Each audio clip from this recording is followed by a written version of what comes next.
Oh, who knows? But Sorry, did you all get the recording notice when you first logged in or just now? Just now. just Okay, now. sorry about that. I think I forgot to hit record before. That's okay. For the recording's purpose, we have quorum. We approved the minutes and we are talking agenda item on the future use of Edwards Jones space, which has been a great conversation, including pricing of putting the 660 square feet space on the market. And we are considering a year-to-year lease and looking at ideas, including a potential outreach of a co-working space, like say someone's outgrowing a co-working space. But we also considered for the senior center expansion, the parks and HR, so other city services, as well as potentially an art gallery or a nail salon, and it might need a new window. So we're looking at that. And by the way, Abby, I appreciate you looking into the costs as it may work out. But if it's much more of, say, the $12,000 we might get in a year, perhaps that's not a best next step. So with that, Abby, take it away. Wow, that was an amazing summary on the fly. I'm super impressed. You just wrote my minutes for me. Thank you so much. Yeah, so I mean, that's basically it. It sounds like that there would be some interest in trying to lease it, rather than, letting it remain vacant. So I'd be happy to reach out to Christy Warner, about the co-working idea. And, what do you all think about the price that I mentioned, the 24 per square foot? That sound reasonable? Okay. So I'll float it with Christy, and then I might also talk to Kate Miller at the chamber just to see if she's heard of anybody that's looking for any small space like that would have flexibility. Does that sound like good next steps? By the way, Edward Jones vacates on the last day of January, so it would be available as of February 1. That sounds great. Any last comments? Hearing none, we'll move on to the second agenda item, staff update on the 2023-24 events and event coordinator at Stone Horse Green. Yeah, so things have been going pretty well. We've been trying to do a better job of marketing the events in advance, and in different ways. And I think we're still, we still have had some events where we maybe haven't gotten quite the crowd that we had expected, especially when we end up having crummy weather. Like we did, see, because we don't really have any shelter at the space, but I was gonna try to see if I could pull it up. Oh no, I can't do that right now on this computer. So, I pitched in for an event not that long ago where we had a polka band and we only ended up having 20 people, but it was because it was rainy. And so I know one of the things that the community had asked for as we were doing the design for the space is they wanted it to be used year round. But what we're finding is that people are really amped to show up in the summer, as you would expect. And then when we have events in March, we get next to no attendance. I'm not saying that we should give up on that goal, because I know that that was something that was important to the community. But I'm just throwing it out there. And we also are getting pushback from some of the performers when we try to schedule now in the colder months, because they've played there before and they know that it's not that great. But in terms of, we don't have that much scheduled for the rest of this year or for early next year. Instead, what Melissa has been focusing on is she's putting together sponsorship package levels for businesses that we're going to be mailing out here probably in the next week or so, that will allow a business to sponsor a whole block of programming. So for example, she's putting together the summer fun estimated costs, and then what it would cost for a business or a nonprofit organization to sponsor that whole series. So that's really what she's been focusing on lately. The only real event so far that we have scheduled in the spring is for Earth Day.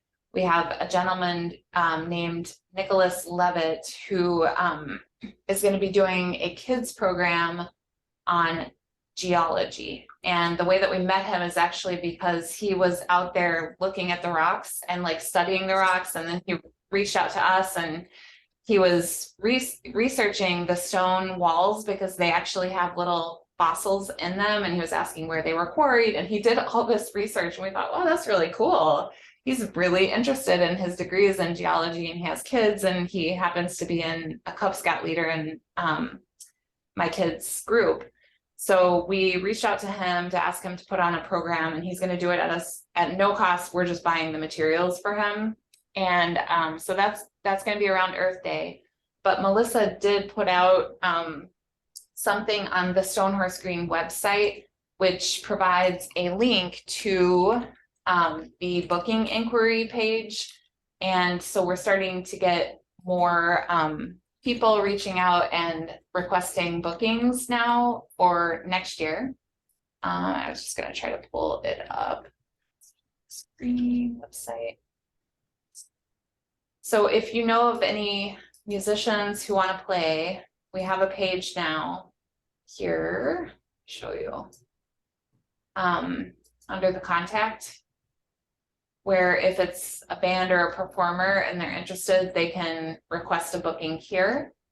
So we've been promoting that on the Facebook page, and I mostly just wanted to reach out to you all and see if you had anything that you've been thinking about. Oh shoot, I'm not logged in, so that's not gonna work. Oh, maybe it will. Here we go, yeah. So I mostly just wanted to check with you all and see if there was anything that you were interested in making sure we program in for next.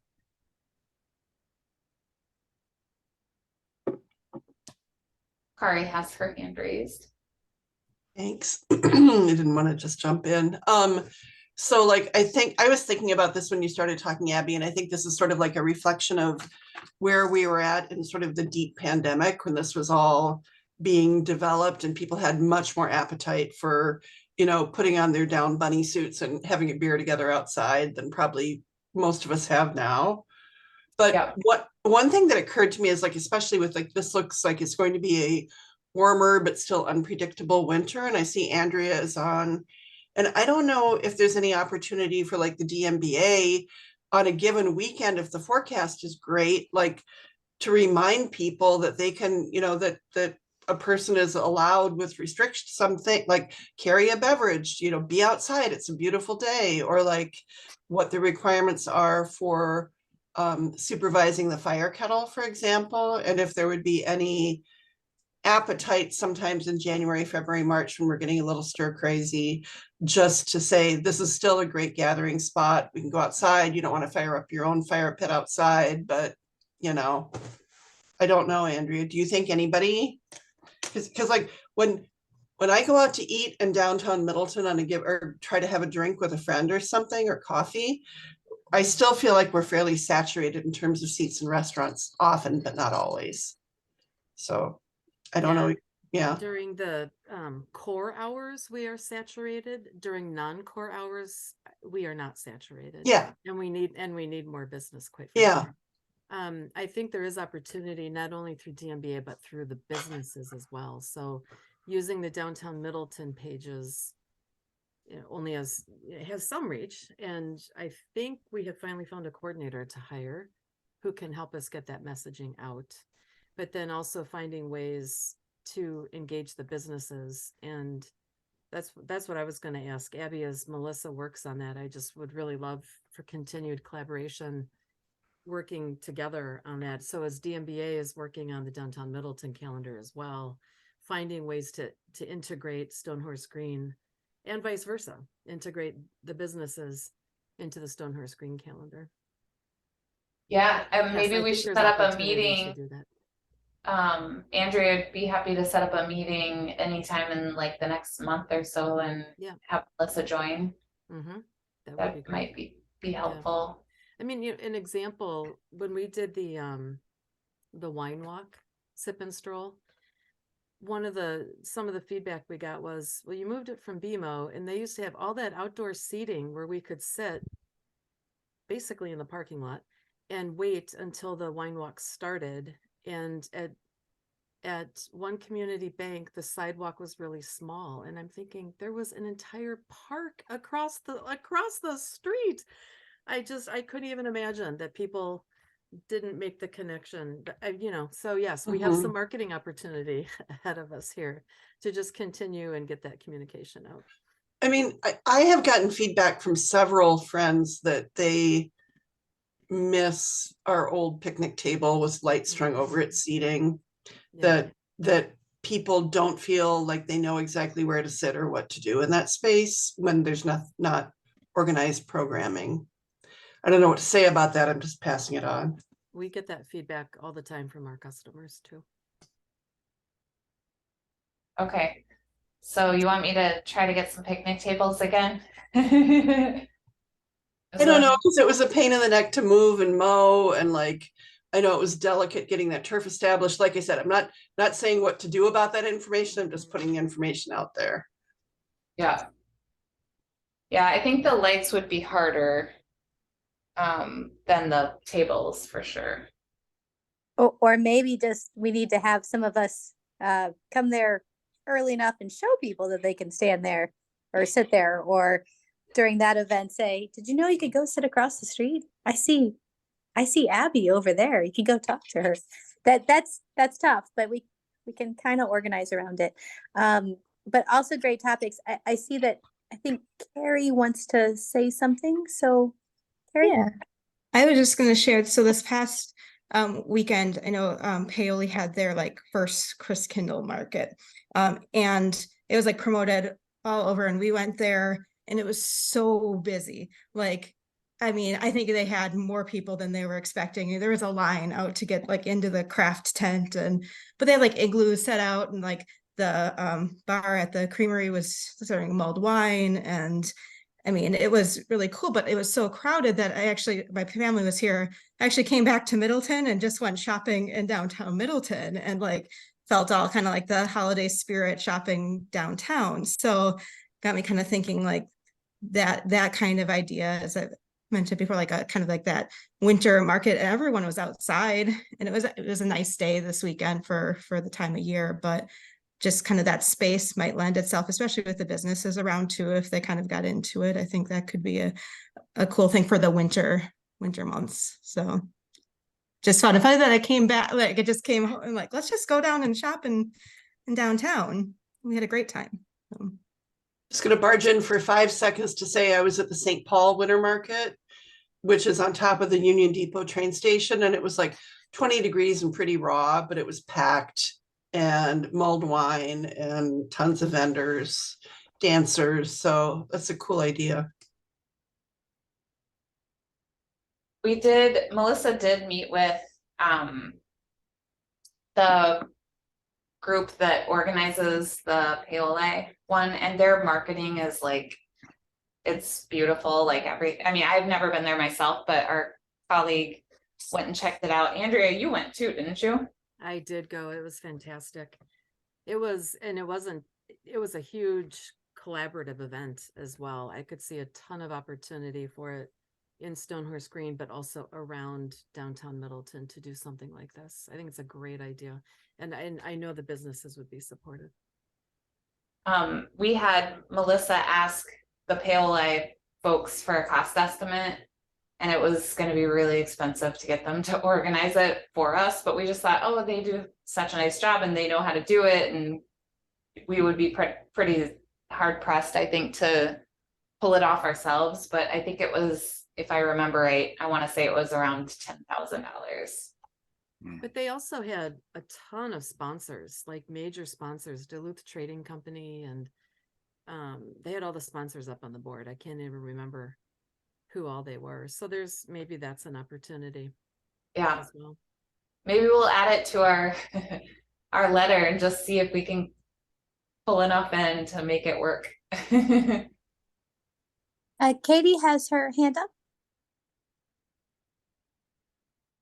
Thank you. I'm wondering, would it behoove us to have one of those like giant wedding tents for any events that could help people stay warmer and drier? And Yeah, we have gotten that request before. I'm just wondering, like, we could rent it for one and try it.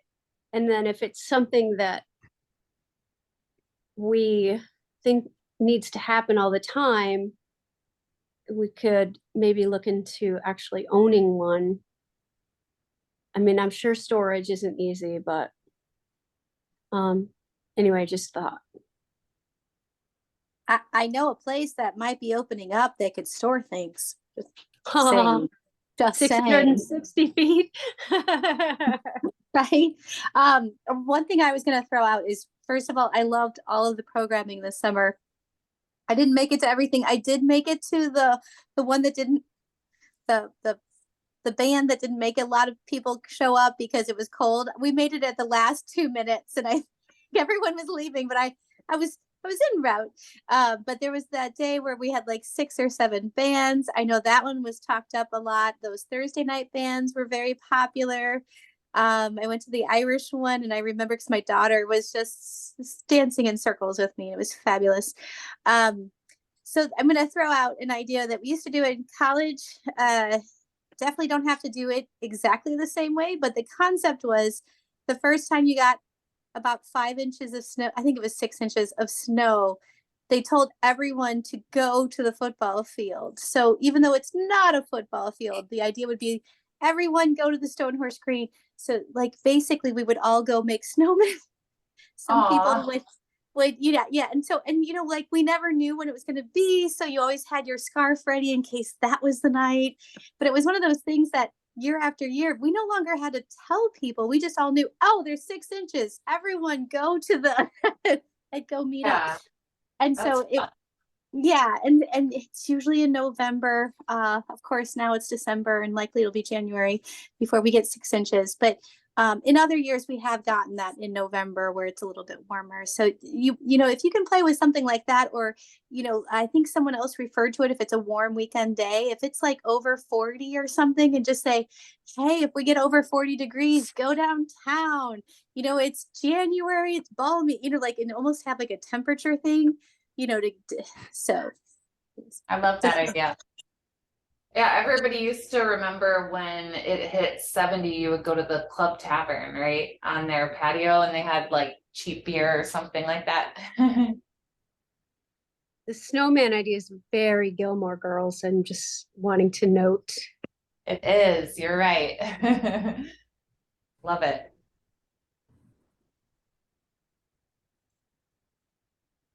Any other thoughts or things you want us to be thinking about for next year?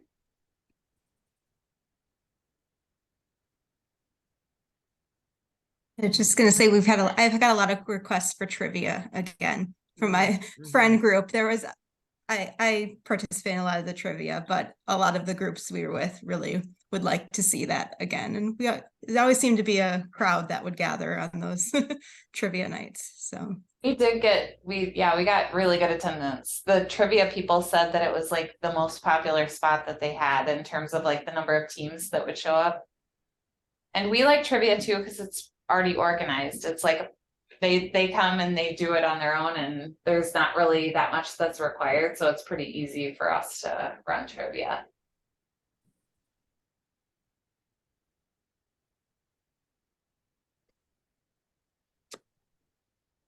All right, well, I'm meeting with Melissa on Monday, and then she's going to be meeting with the library, Parks and Rec, and Senior Center to see if there's any like coordination with other programming that they're working on. So I will share all these thoughts with Melissa and see what we can get on the schedule.